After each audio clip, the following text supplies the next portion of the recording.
Hey guys, we're gonna do badge 3, and that is a 1 proportion z-test. Y for P, right? For P. So here's our problem. Tampa's thinking of increasing their taxes by 1 penny to match Pinellas County's incentive penny for Pinellas. To find out how the public would respond, you decide to survey an SRS of Tampa residents, and of the blank residents you spoke to, blank said they would approve of the tax increase. So since it's a practice, you can fill your numbers in, and then you can keep moving it around and seeing if you know how, and you can get different answers and see if you did this correctly. But it says the Tampa Bay Times reported that, and you could fill this in too, but I just wrote in 58% of the residents last year were approved of the increase. Does this survey support that the approval for the increase has fallen? Okay, so what do we got to do here?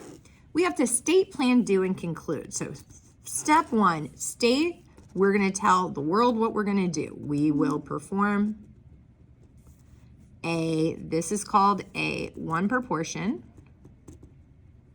z-test for P. 1 proportion z-test for P. So we're testing out the proportion. Now keep in mind, I'm not going to put this P hat in here. This is done before I even have surveyed people, right? So my null hypothesis is that P is equal to, that's what I know it to be, 58%. And I have reason to believe that it's fallen. Okay, haven't talked to anybody yet, but I have reason to believe that maybe it's fallen. Okay, so it's something less than 58%. That way, the Tampa Bay Times can report that it has fallen. That's our state. Now, I used the letter P, so I should define what it is. That's the true proportion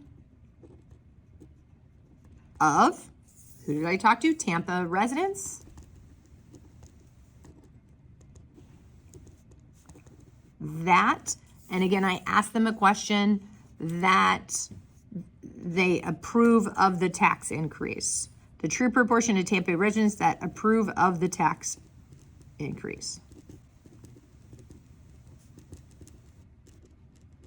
Okay, where did I get those words? Right here. Does your survey support the approval for the increase? Right? Approve of the increase, right? So next step, to plan. So if I type out my plan here, right, I have to make sure that I have randomness, right? There was an SRS, so it's random. We're good there, right? Do we have independence? Or I usually do N next. Okay, so let's do N next. So to find out if our sample size is large enough, we need this information, right? And since you're sampling without replacement,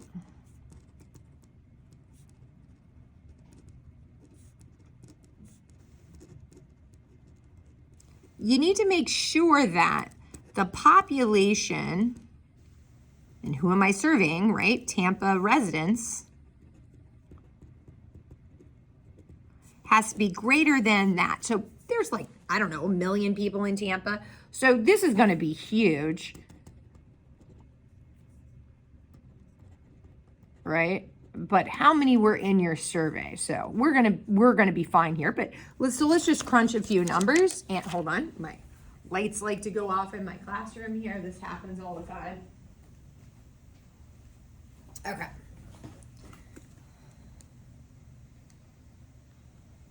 Let's say you talk to 100 people and 61 said they approve of it. You're like, oh, that's actually bigger than that.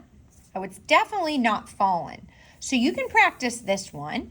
If you want to practice, oh, you ended up getting smaller and see what happens. So let's say you talk to 100 people and 48, well, that's definitely less. But now you're figuring out, well, is that though a reasonable sample, even if that was in fact?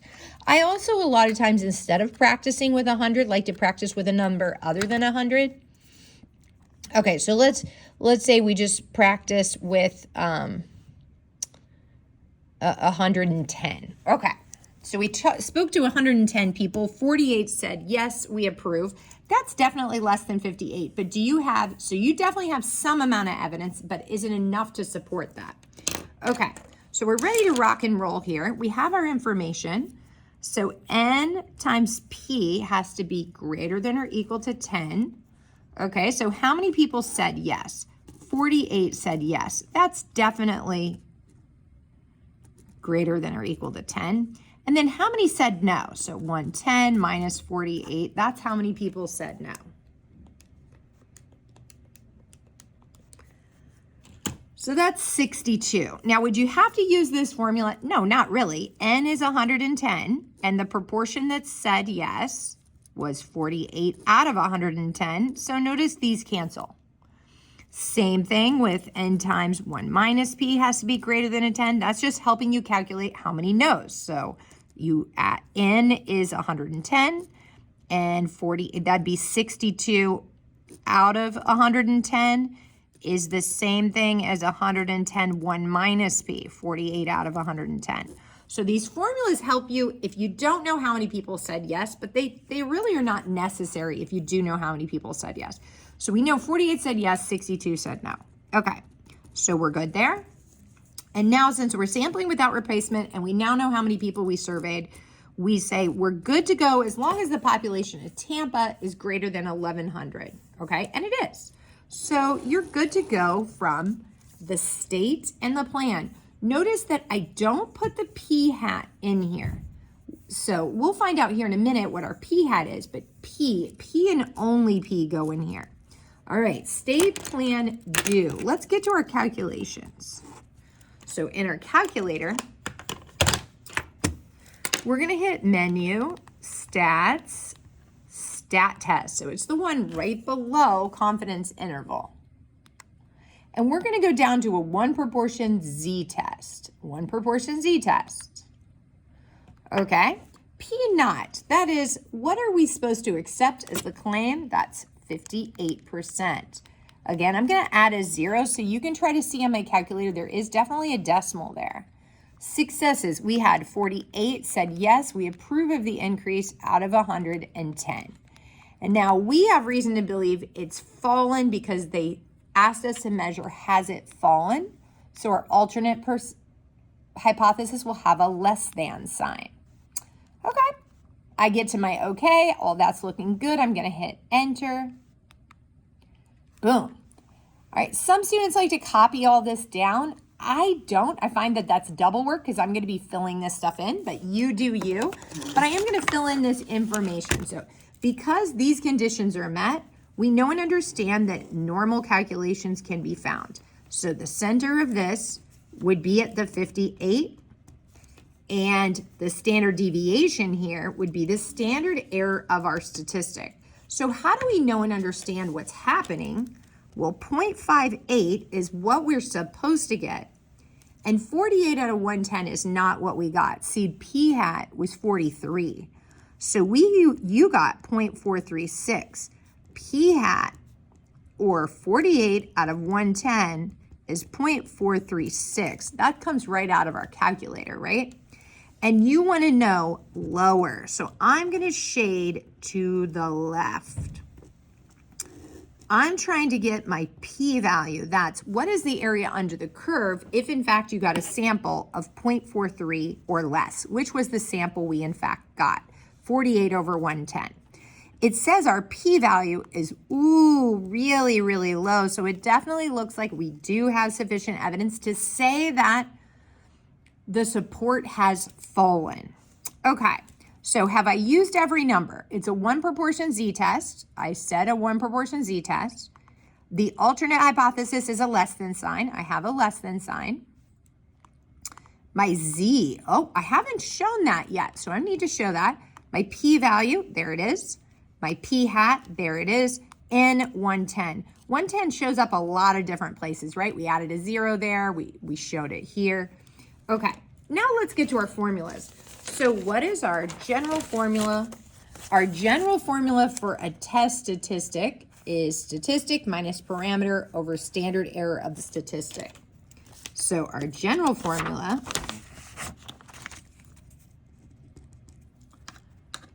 of a test statistic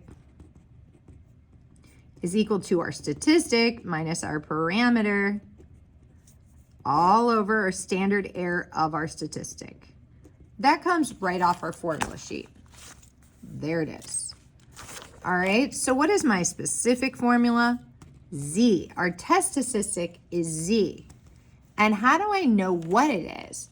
Well, the statistic minus the parameter, right here on our formula sheet, your statistic is p hat, your parameter is p. So your statistic minus your parameter. Got it? Standard error of the statistic. Our standard error of our statistic is this. But now we are given the parameter. So we need to put the standard error of the statistic as p, not p hat. So I'm going to use 0.58, not 0.43. So I should stay with my specific. So I do p, 1 minus p, all over n. Okay, so that's how they came up with this calculation in my calculator. P hat was 0.436. P was 0.58, all over the square root of 0.58, 1 minus 0.58, all over n, which we said we talked to 110 people. In the calculator, it crunched all that for us and came up with the value of -305. Right? This makes sense. So it's saying that 3 standard deviations over from the mean, that's why we got such a low p-value. Okay, so we are now ready. We stated, we planned, we did, we got all our calculations on our paper. Now it's time to conclude. Okay. So this is so key here. We say, since our p-value, which is equal to 0.001, that's definitely less than 0.05. Your choices are you either reject or you fail to reject. Since it's less, we reject the null hypothesis, right? We can say we do have sufficient evidence to support H sub A. What was H sub A? Going back here, it says H sub A is that the support for the approval, the support that the approval to approve the increase has fallen, right? So we do have sufficient evidence to support that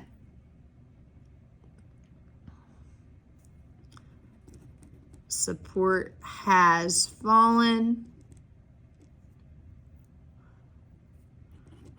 for increasing the tax by, we surveyed Tampa residents, right? So Tampa residents are supporting this much less than they were before. There we go, guys. State plan do conclude. See you next time.